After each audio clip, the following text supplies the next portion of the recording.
Just throw packs or something down here just because we're going to be standing up and get moving around. So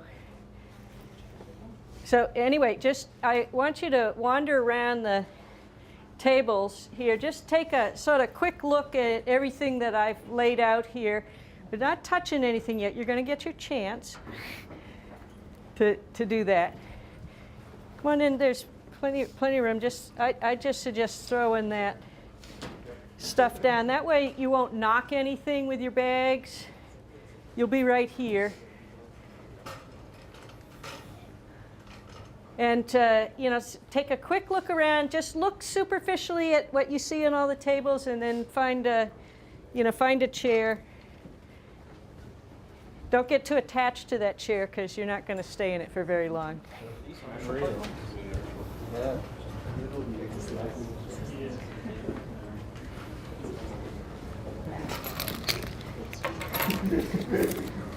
Mystery box table. What's the box?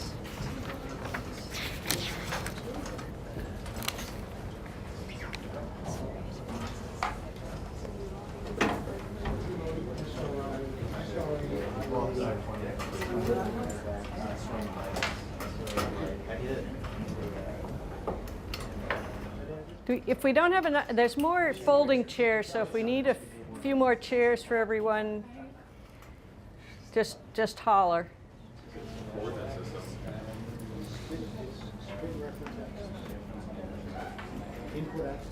Do we need there's a couple, yeah, well, there's two here, and I've got a whole stack back here.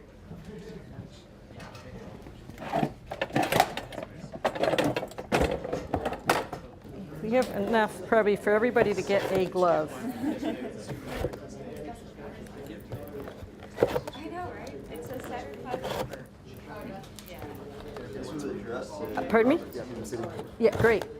Do that, and everybody gets one glove. Just like Michael Jackson would have walked Yeah, that's right. You can decide, This one's extra mysterious because you know it has It was the riddle. What did Michael Jackson and Buster Red Sox downstairs? One day for no apparent reason. This box doesn't open. Excellent. I know. It's like, Okie doke. it's a Chinese puzzle box. So again, oops. Oh, we're out. Well, there's another box coming over here. So we'll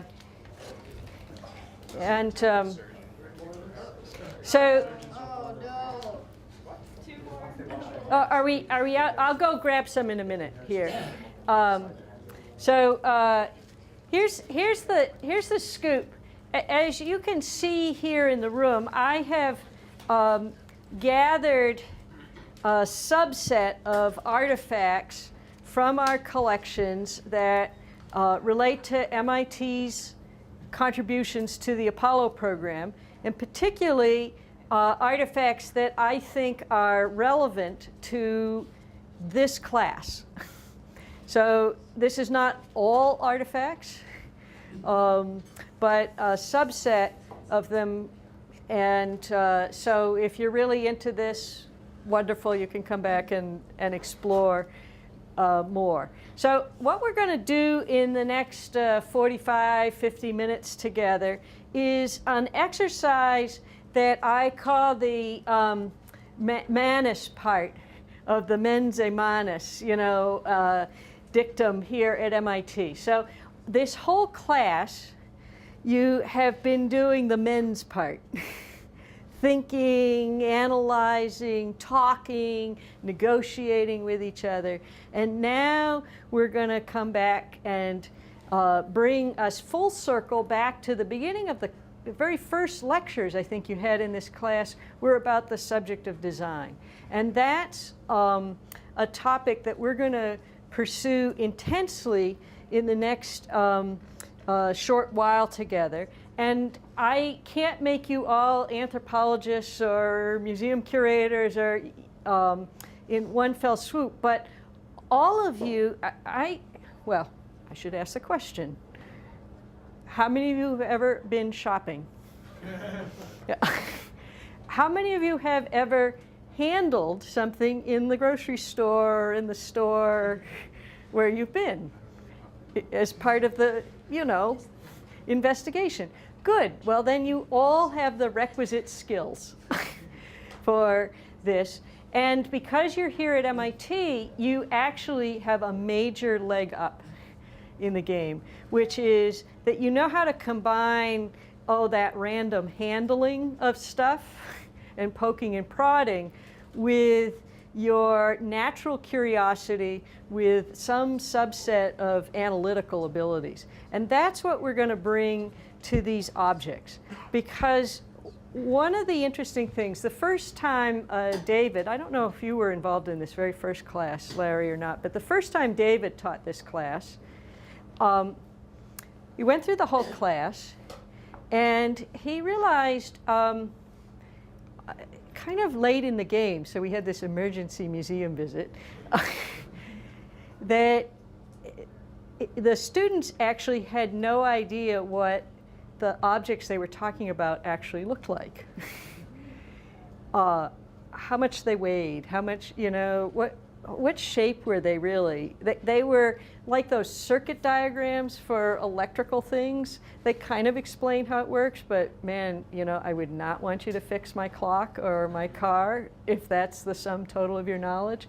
So again, we're coming back to design because real objects, material culture, often impose constraints and offer great opportunities to you as a systems engineer in ways that the theoretical principles never present themselves to you. So that, just to tell you, that's the direction we're going today. And for those of you that are missing gloves, I'm going to go find them. But you have an assignment for the next 5 minutes. Just take your table as a team here. And I want you to really study the objects at your table. And on this back table, we're going to have to open things up here. Because this is what, have you used the term black box? Frequently. Yes, so you're all familiar with the black box. Well, they have the brown box and the blue box. And so in this case, we need to take some things out. And I'll tell you what, why don't you, if you wouldn't mind, take this box, just set it over on the side there. So we've got this object here, and let me come over here and set this up. This is really fun. What can you, let's see, yeah, okay.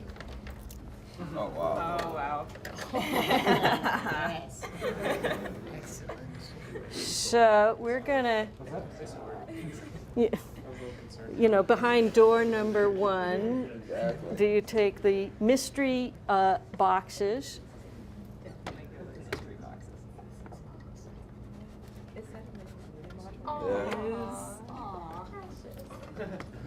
Get the dots lined up here. Goes inside.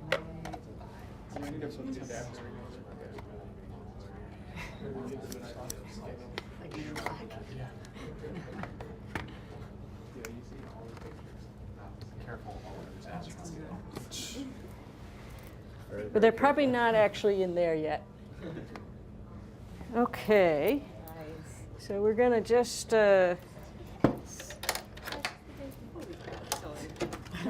Good choice, Oliver. so we're just going to set that here.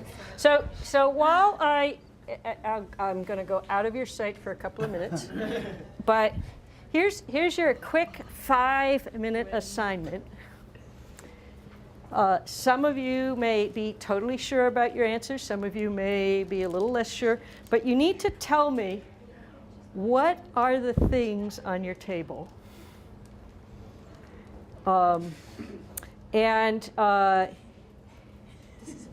You need to answer the question, how does it work? So, How does it work? It's hard. What is it? You know, how does it, I realize some of you have more than one thing, but you know, if this applies. The third question is, who made it? Fourth question, you're getting the journalist thing here. When was it made?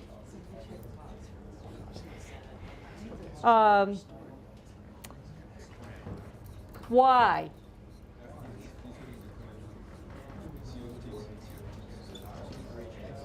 Yeah, why was it made? And the last question is a subjective one.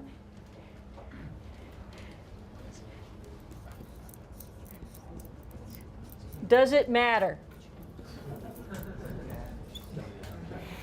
So, and I, you know, you can goof about this, but I actually want you to try and take that seriously. You can, with your gloved hands or whatever, being careful. You can pick these things up. You can look at them. Some of them you may notice that they're a little fragile, or you know, like the plate on the bottom here is loose. So, but take a look at them. I'll be right back with some gloves. But these are the questions in the next 5 or 6 minutes that I want you to try and figure out your first stab, and you'll share those with each other. So I'll be right back with some more gloves. Yeah, so I don't know. I don't. So which rocket is this one? Because That's the escape. Yeah, they fit me. It's escape rocket. Oftentimes models are built after the fact as museum pieces, but I feel like with Apollo they were probably built during as propaganda. Because like remember in the book we read on the LEM, like Grumman's design team was building models as they like iterated through the design process. These buttons are awesome. Right here, like Grumman building models, saying this is what it's going to look like. Right. So I wouldn't. I don't know if this was made for the engineers and politicians or whatever, but I wouldn't be surprised if this was built like pre-museum era. Like this was like built while it was going If on. I have this spinning this way, and if I rotate it about the input axis, it will precess about the output axis. Especially like if you're a big boss. So any movement of it about this is measuring the angular velocity. Yeah. Oh, you have a ringer on your team. I can tell. Yeah. So once your virtual unit has started to process, then the trick is how to measure this. What it always usually does in these things is you return it to zero by producing an external change. And you produce it digitally by a series of pulses that are coming into Isn't that how they did the initial testing? actuator. So they're little coils. You can see the data. The exact name for an Apollo. So it would have been made by Draper's instrumentation lab. This could have been, this would be the mock-up. In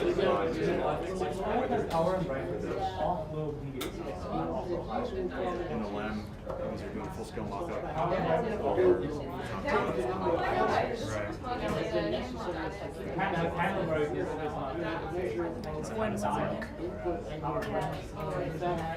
Pulse rate. I think going out and tells you if it's a 1 or a 0. This metal doesn't actually do anything. But it's like, do the wires in And then they record. passing? So by counting this pulse, you can correspond. This is the memory of the program? Integrating. That's why we don't get to play with that.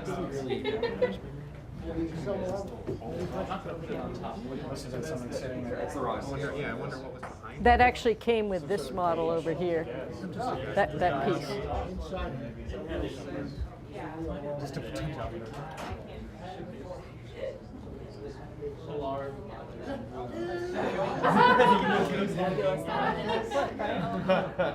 That's about a cubic foot. This is the aluminum box. They're on this year. The 1 cubic foot section is about 3 inches high. Looks about it.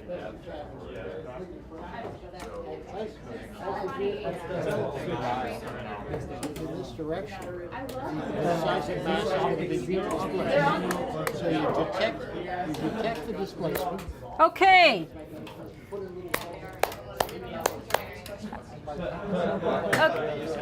Okay, everyone.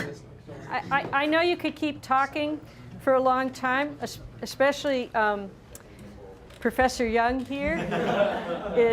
He's awesome. It is so fantastic to have him here because, as I explained to him, sometimes my knowledge of a subject is superficial. And in many cases, in fact, I suspect all of you may be more expert than I may be on at least some of the objects here in the room. So what I want you to do now is I posed a series of sort of basic journalists 101 questions, the sort of who, what, where, why, how questions to you. But I wonder if somebody from each group might just quick volunteer what you think you got at your table and some observation you think worth sharing with the rest of the group about the things that you've been just talking and looking and fiddling with now for the last few minutes. Anyone want to go first and make a stab at what they have? Sure. Yeah. Either that or I'll pick you. So. So we've got 2 models here.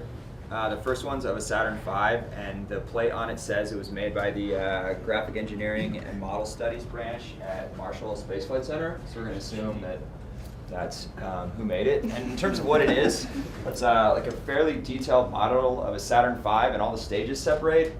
And it includes like the LEM that's hidden away. So the command module separates, the service module separates. You can pull the LEM out. All the different stages along the way separate, and it's got a human on the bottom for scale, so we're going to assume that everything's to scale as well. And in terms of what it's used for, we had some ideas in terms of like program management, if you're going to show this to like your boss or someone else associated with the project, especially if all you've been doing is like staring at really, really high detail technical documents. This gives you an idea for the overall scope and scale, whatever it is that you're looking at. And same for the LEM module as well. That one's built, it says Grumman, right? Yeah, Grumman. Okay. Even though it includes the CSM, which was not built by Grumman, we're going to assume that they just made all of it. So that's good. Another table want to jump in. Okay. All right, so we have 3 different panels. 2 of them are identical. Well, not identical, they're similar. One has a printed paper copy of a checklist. The other one has a backlit version. We think these panels are from the CSM because some of the buttons and dials have to do with telescopes, and I don't think there were telescopes on the LEM. And yeah, it has a joystick. It has a bunch of switches for map viewer, optics, IMU modes, things like that. Very satisfying to click the switches. How does it work? It's a interface for the astronauts to control different things in the CSM. Who made it? Probably CSM was made by North American, so I'm guessing it's made by them. When was it made? Mid-60s? What was the other one? Why was it made? Why was it made? Well, to help pilot the CSM. I mean, that's the only thing you can think of. And then what's the last one? I forget. Why does it matter? Does it matter? Yes. Well, otherwise you guys wouldn't be taking this class, right? Okay, so you've got some provisional answers there. There. What do we have? Another table that wants to jump in and share the thing they've been staring at, or things they've been staring at? Here we have some gyros and accelerometers and some wooden mock-ups of the orthogonal mounting platform for each of them. In this box is a disassembled gyro. As Professor Young talked about, the gyro was an inertial reference integrating gyro. So spinning, and as it was displaced from a rotating reference frame, so that block was moving, the gyro would precess, and the number of pulses to the magnetic actuators were required to move the rotating gyro back into its position to give you measured rate.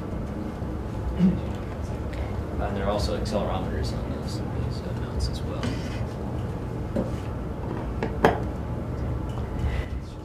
So any other details that you've got a good description of how things. Who made it? The instrumentation lab. When was it made? Somebody's actually have a stamp on that. Probably. Well, it still says instrumentation lab MIT and not Draper, so probably in the 60s. Does that have a date on it? This is Poseidon. So this at least. So early 60s. So we got little bit of data there on that. Why was it made? Well, that was made for a missile. Some of these might have belonged to the Apollo program. It was the same technology was being used on one side of Osborne Street in the Navy Poseidon program. What model gyro do you have there? The small one, yeah. This one? Yeah, what does it say on that? CSDL historical. Yeah, no. On the end, I think it's. Here we go. 25 model 2. Yes, and what does the label in the box say? This is line 3. So this is 25 line 3. Yeah, so just be keeping that in your head. Are we going to see an earlier large inertial system in the museum? It's not here. It's off-site right now. So I do see it. I mean, it's striking the way the size of these has been reduced over a period of about 10 well, years. those of you with your smartphones, they all have gyros and accelerometers in them that are working on the same principles here. So, but maybe we'll jump to this table here, since I'm sensing as you're listening here that your eyes are getting a little wider and thinking about some of the things you were looking at over here. Okay, so we have the inertial navigation unit that is based upon those items over there. It's actually got a block very similar to that. That looks like a mock-up. Yeah, These are wooden. Yeah, okay, so this is an actual metal cut version of that. What else? Okay, so the Draper lab, or the instrumentation lab, designed the thing. I don't think they actually cut any chips for it. I don't think they actually made it, but they designed it. Again, we talked about the technology that this is based on came from World War II. So it's from, the 30s and the 40s, but this actual design is obviously for the Apollo program, so it's probably mid-60s. Why was it made? So that we could get to the moon and know where we were. And have this class. Right. Yeah. And does it matter? I'd say so. I mean, they had other ways of knowing where they were, ground-based radar, that sort of thing, but this ended up being very important for the mission. So what's a couple of things that David brings up very nicely in his book. Of course, you understand that whole outer mounting is fixed to the command and service module. And so as it goes through attitude changes, the inner package, the one that is suspended in there that has the gyros on it, that remains fixed in inertial space. So what you're constantly doing is measuring the orientation and the displacement of the vehicle relative to this little inertia. so what's this green thing? So this is a mock-up. Looks like maybe an earlier version of this, probably used for fit checks and ingress, egress, that sort of thing, human factor stuff. Is there a model number on the gyros in those?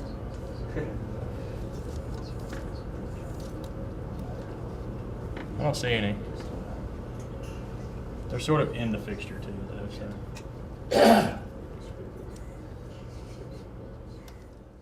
Great. Well, and we have one last table over here, and they have those guys. At least I open the boxes, but this poor table, you had to struggle because it's a sealed box. But what do you think you have over here? We have a Block 2 version of the Apollo guidance computer. I think we all know how it works by now, mostly from the whole book about it. It was probably made in the mid 60s because it is a Block 2 model. You can tell based on its shape that the modules are actually screwed into place. We've got both sides of it, and it's actually open in half, so you can see all the different modules, which is nice. It was made to annoy the astronauts and to make things a little bit easier for them eventually. And it definitely matters. And what's this other thing that you have here? Let me hold it up so that others can see this. So, Sample of the rope core memory. so what do you, I'm sorry? Sample of the rope core memory. Yeah, and what the heck is that? This is software? Hard-coded software. Now, is your hard drive hardware or software? So is this hardware or software?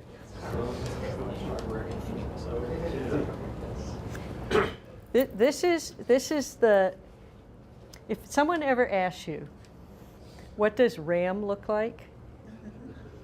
Like if I say, what does a car look like? Instantly in your head, right? A car is coming to mind, or a refrigerator, or a chair, or a bicycle, right? You got all of those in your head? What does RAM look like? You care passionately about it, right? You brag about it, how much, all your gadgets have. You pay a lot of money for it. But do you know what it looks like?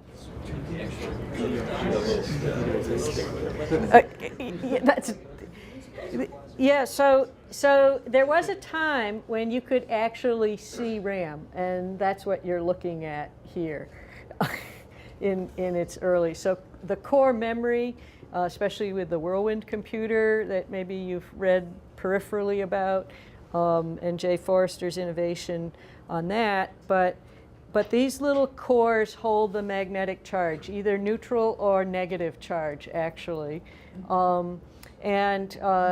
That conveniently corresponds with, little binary logic and so forth. Just for the MIT connection, you maybe have heard the name Claude Shannon before? Anyone? He's like the most important guy. You should go look up Claude Shannon when you finish this class. He may be the most important guy you've never heard of. But let me give you a piece of trivia. In his master's thesis at MIT, he coined a term that you use all the time. The full name is binary digit, or bit. So he introduced into your vocabulary a word that you also use. He's sometimes called the father of information science or theory, and he's really the reason you can send messages back and forth over the internet. He also had a pioneering paper in cryptography that is the basis of all modern computer cryptography, but be that as it may. Debbie, for those of you who are looking for something to read over the summer, there's a book that came out last year called Information, with the Information by Glick, which includes a lot about China and the others. It's a really good read. Yeah, so it's, so he's one of these giants you have never heard of, but yet your sort of modern world comes back to. But this notion here, just to bring it back to Apollo, is this is a technology that evolves at MIT and spills over from one lab to another into other places and gets applied. Inside all of these nice, neat core memory modules are really wonderfully made and manufactured rope cores filled with memories. And have you been asked to watch Computers for Apollo for this class? So you can look this up on the MIT video. It's a 45-minute program. In the 50s, MIT founded a public television program called the MIT Science Reporter. It's the precursor to NOVA. WGBH used to be right across the street where the Student Center is now. That's where it was, and so there was a really close relationship. And they filmed people every week telling kind of science stories. But one of them was about the Apollo guidance computer. And so you can see it all in action by the original designers. And this is filmed in the early 1960s. So you can see Eldon Hall and the people that you've been reading about. But the second half of that film, they go up to Raytheon and they show the manufacturing of these units here. So it's a great film. You must watch it. The other reason to watch it is that, see, like this guy, he gets many takes, and he's going to edit this. They had exactly 2 takes. So everything that you see, the film breaks in half, is 1 take. So all the titles are, because somebody's slipping in the title frame and then slipping it out in the frame, that's all happening in the movie. So think about how hard it is to do that. AMPS is going to get to edit this, and we'll take out all the parts where you have said goofy things about these objects, so you'll all appear brilliant. But in the final film, but that's a really great reason to watch that. But the deal is, so everything, this is hardware. This, which I didn't have you look at, but this stack, and later on you can look at it, that's software. This is, in fact, Luminary. This is the program, the printout of the program that landed the Apollo 11 module on the moon. So, as you go through all the pages, when you've read about all the DSKY commands, everything that's inputted in that data, that's the program. That's it. That was set up. But let's go back and talk about a few of these stories and about design, because you're all in the right ballpark. You aren't guessing wildly on dates. You've got more or less the right thing in mind. You've kind of guessed the right function. But there are some things that, looking a little closer, tell you things about design and about how we used to build things. How many of you are engineering majors here? Yeah, so I think everyone is. There any non-engineers? One here in the class. So how many of you, what percentage, just you can throw out for me, of your engineering education has been spent making physical stuff versus analysis, math, problem sets, lecture stuff? What percentage? Much less than we'd like. Yeah. How many would say more than 50% of their education was making stuff? 25 to 50%. So we got a few who have maybe, what, a third of your time? 2/5, something of your time? How many would say 1/5 or less of their time was spent? So here's the thing.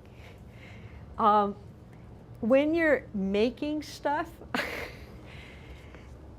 you need this overarching theory to understand why you're doing something.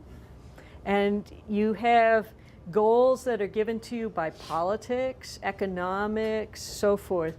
But then you have the problem of actually making the thing. And how many of you, when you've made stuff, what are the typical materials that you've worked with to make things? aluminum, A little bit of steel. steel, titanium, Wood. wood. So what do you use to, when things don't work quite right? What are the popular materials? The kludge kind of, duct tape? Yeah. Yeah. What is the most interesting tool that you have gotten to use?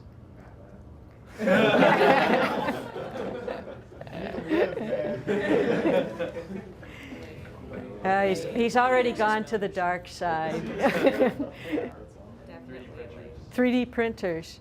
So everything in the 1960s, one reason for coming in here is to take you back in time and to remember that a lot of the materials that you're accustomed to working with were not necessarily readily at your disposal. That you did things, you know, provisionally. I mean, I'm sure you still make the equivalent of napkin sketches, you know, or whiteboard sketches. You know, I'm guessing you still do that. So that you have in common, or, you know, but when you go from there, and then you do the analysis, and you've got all the specs and so forth. You know, you think you know what this. So here's the original spec. NASA asked Draper for some advice, and do you remember? They said, "How big do you think the guidance computer will be?" Exactly. Now, I want you to look at this computer. If you reassembled this, it's pretty much a cubic foot. It's a little bigger, maybe 1.5 feet here in that. So how did he do that? Yeah. Well, no, but I mean, seriously, how did he come up with that estimate? Because have you ever like predicted something and then you go to actually build it, and how did it work out for you? Anyone failed at building something? I mean, you know, it's like, you think about cooking, right? Just something simple. Just because you have a recipe and all the ingredients does not mean you know how to make a cake. So what does Draper have? Experience. And so the stories here are this guidance system. So when I explain inertial guidance to a lot of our lay audiences in the museum, I say, look, this is really crude and simplistic, but it's like those incredibly bad cop movies where the kidnapped victim is thrown in the trunk and they're taken off to the secret lair, and for some reason they either escape or are released. And they then tell the good cops, they said, well, I was in the trunk, but I counted to 50, and then we turned right, and I counted to 75, and then we turned left, and I counted to 80, but we sped up. And you know, they go through this because they have amazing memory. Yeah. Not actually unlike the carjacking guy who was an engineer and seemed to have phenomenal memory. But they remember all this. And then in the bad crime movies, the police retrace this route and they find the lair, you know, and they, of course, capture the criminals, and the movie has a happy ending. Well, this is, I realize, grossly simplistic, but that's inertial guidance. If you know where you start, and you know what direction you're moving in, and you know roughly how fast you're going, then you know where you are. And so the simplest things here are the gyroscopes, which tell you what direction. But it's not just a car in the bad crime movie, because that's just operating in, you know, a flat plane, more or less, you know. But it's also the accelerometers that tell you how fast you're going. And you know the stories. There were all sorts of things to kind of do mid-course corrections because, look, if Amelia Earhart contributed anything to navigation, it's this. If you're off by a few feet and you go several thousand miles, you're screwed. You know, you are going to miss, you're going to miss your target. You know, so, but for a little navigation error that put her off literally a couple of feet. You know, this is sort of the detailed analysis. I mean, I know some of you may believe she's selling Tupperware in Japan, but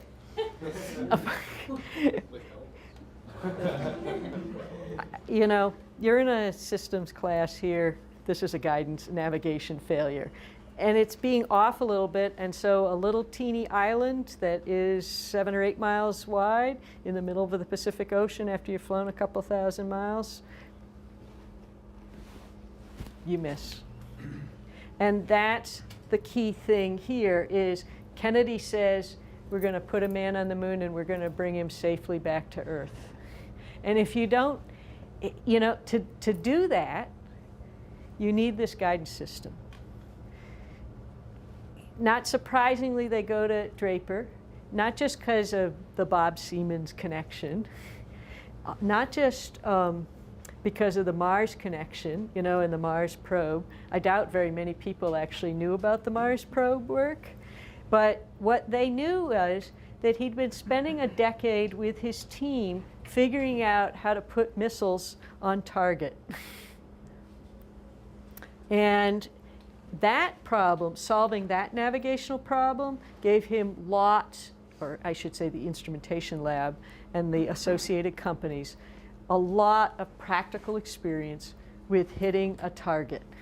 Now, this was unlike any other target because it's about 250,000 miles away, but nonetheless, he's it. There aren't very many other people that have that kind of practical experience, that hands-on experience. And that's where it comes in here. But specifically, and I think you probably read this, the Polaris missile development is the most crucial. It's that team that comes into and becomes the core of the Apollo team. And virtually everything about the Apollo guidance system is kind of a ripoff of the Polaris system. That's not bad. Like, that's a really important lesson in engineering. Know when to copy good stuff.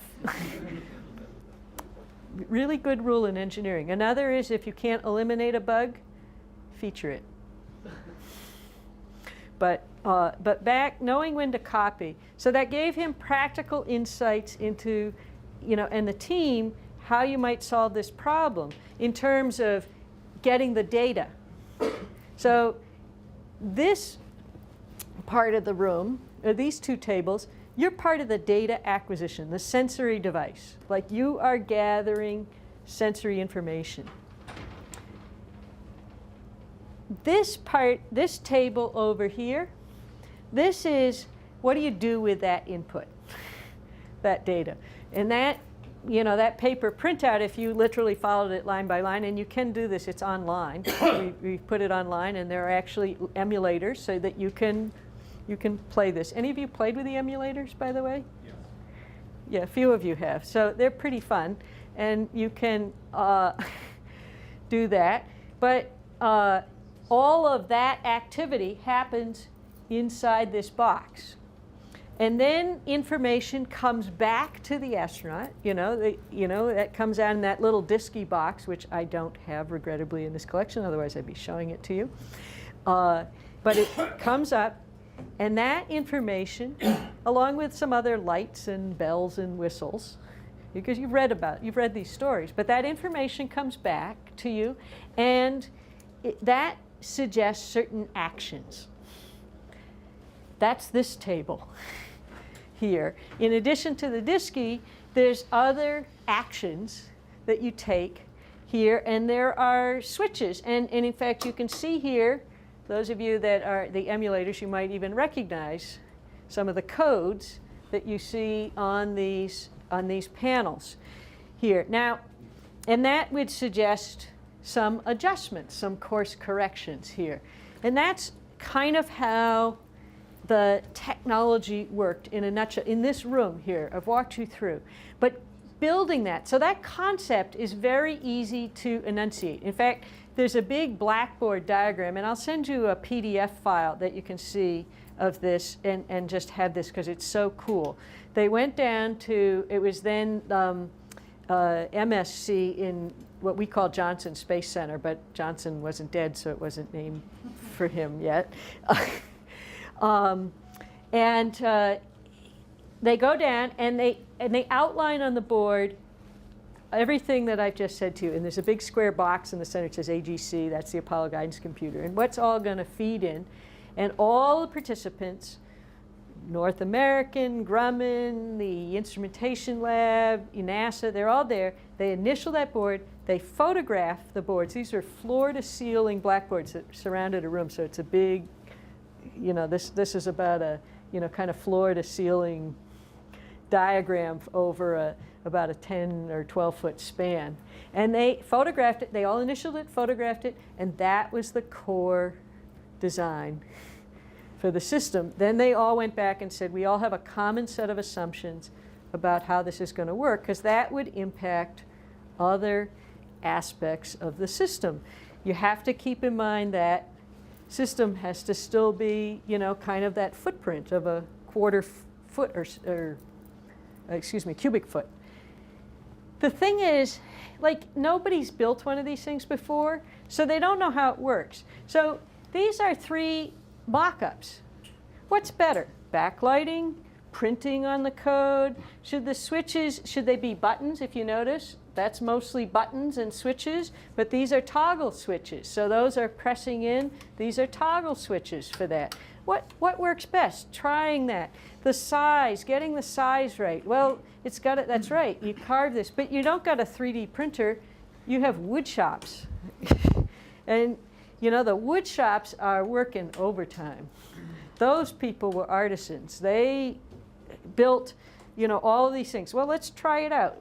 This shape, that shape, how does it work? That's a cutaway and a mock-up actually to show you how these components might all fit together and work. And so these pieces are all problem solving because there is a ton of duct tape. There's a ton of challenges in the design of this. And I put that mod 3 there, A, so that you could see the parts aren't very different from what's inside that can, to be honest. But this was a successive program. So it doesn't just end with Apollo. It goes on to the next things. Now, these models are really interesting. This one is a problem here. Now, you've noticed it says Grumman on the bottom here. And somebody smart here said, oh, Grumman built the LEM, but they didn't build, North American built the command module. Smart kid, win the prize here. But here's the scoop. This was kept on the desk of a guy by the name of Joe Gavin. And if you took this class several years ago, you actually heard Joe Gavin come in and talk to you, and sadly he passed away.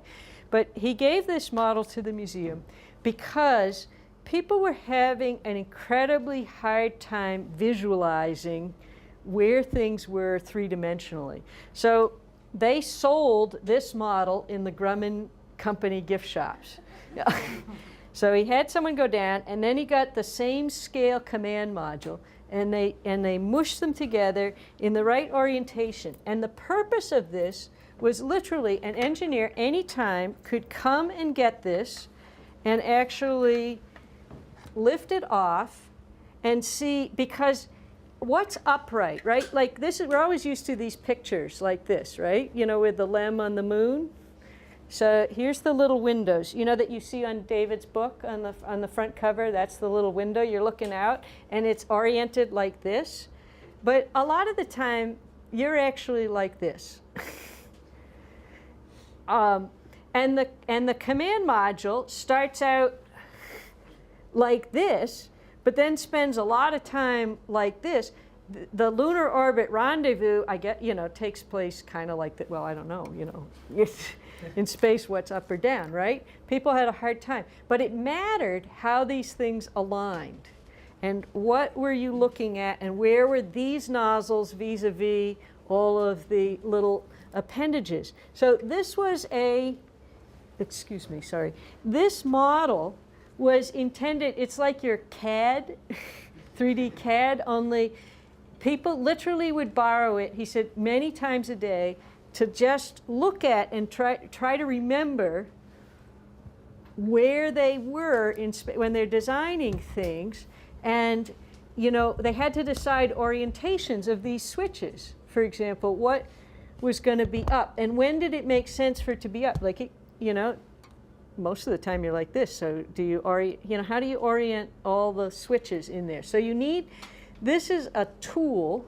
It's just a simple, cheap model, but it was used all the time by the engineers and the team to help them remember where their part fit into the larger system. Now this other model that you see, this actually has one slot here, is a model of great, I'll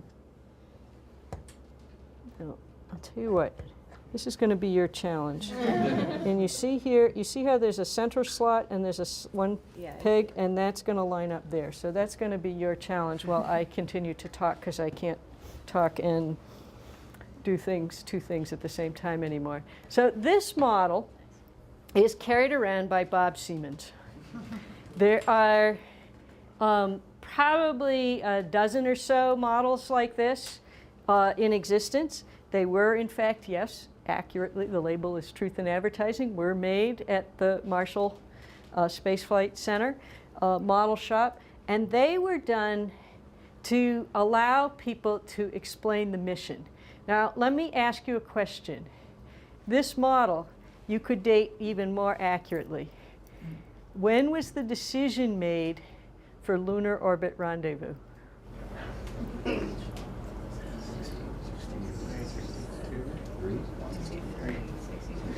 Yeah, so you know that this model comes after that decision, because it is a model that explains the lunar orbit rendezvous concept to go to the moon. And in fact, this is the model that Siemens and Webb used to talk with Kennedy when Jerry Wiesner said he was arguing against it, to explain the lunar orbit rendezvous concept.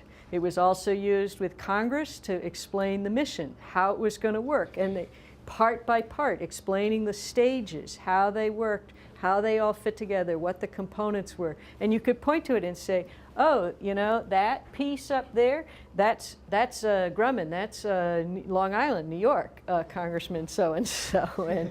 And oh, that's North American Congressman so-and-so from California. And oh, that part is built Morton Thiokol, Mr. Utah. And so, they could go through and point out the systems and tell a political narrative about how the technology is going to work.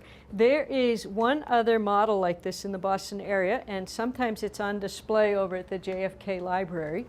And the reason it's there is not because, JFK had one, but actually after his death, Bob Siemens gave one to JFK Jr. As a way so that he could remember his father. And there's a really nice, sweet letter from Jacqueline Kennedy Onassis, which is in Bob Siemens' autobiography, about thanking him for this model that John Jr. Loved playing with and running around the house with. So, so they have that model. There were models of the earlier versions, of the Saturn rockets, but it was, in essence, a model not to solve a problem, but to explain a mission and the politics of that. So, and that's true with these models. So this model is created not because, for you guys, it's fun to see all the inner parts, but when they went to to the Navy.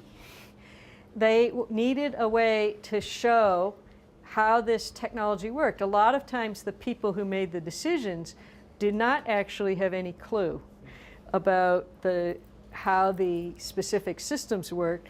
So this was a fashion in that time period, sort of the exploded diagram. And that's true here. This is a mock-up to explain the IMU. Now we actually have 2 IMUs in our thing, but they're on these cast iron bases because we didn't have a spaceship to affix them to, or Draper didn't.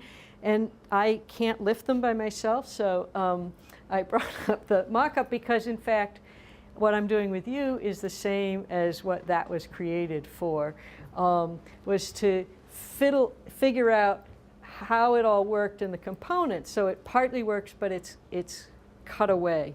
So this is real hardware, but a backup. Here, NASA doesn't do so many backups anymore.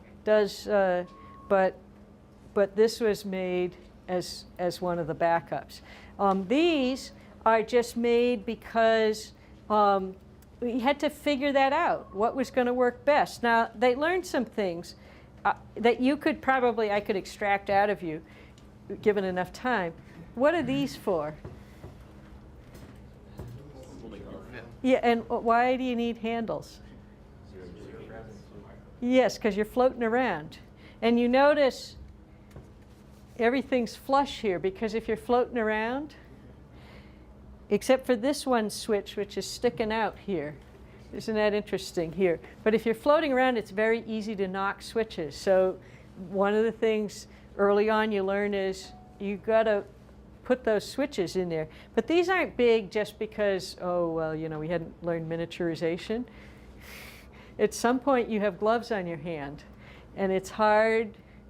They had to be able to you had to be able to operate these both with gloves or without gloves on your switches. You are right about the command module. These do come out of the command module, and you can see these panels if you know where to look when you go to Washington and look at the Apollo 11 command module. And there, you have to look in, and it's up in the center, but you can see those actual panels there. So the design process is much more elaborate.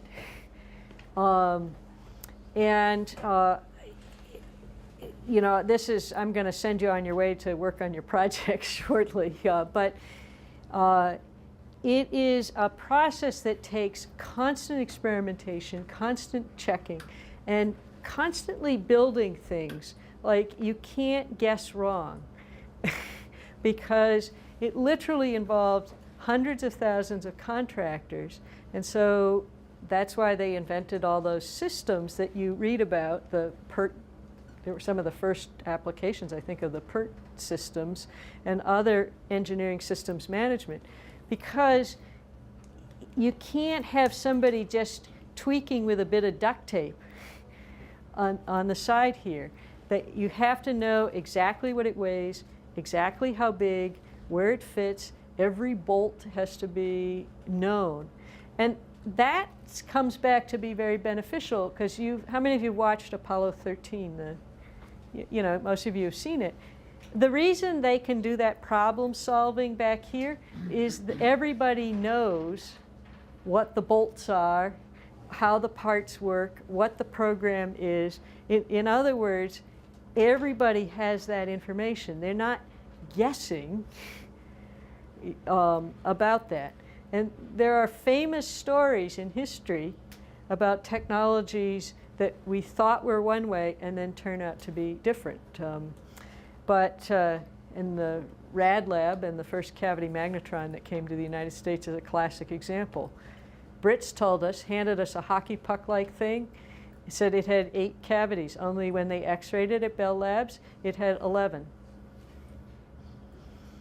That raised some eyebrows until they realized that the guy they had made 2 wacko models, and when he was rushing to come to the United States and grabbing one out of the cabinet of dozen, didn't know what he was grabbing, grabbed one of the oddball magnetrons.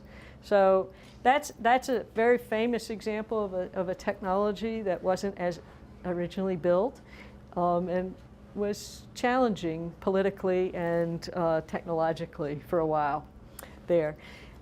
Anyway, I hope that you've kind of enjoyed poking around some of this stuff, and get a feel for what some of it looks like, and ways and touches that. Thank you, Debbie. Any questions for, Yeah. for Debbie Douglas? She's here. Thank you very much.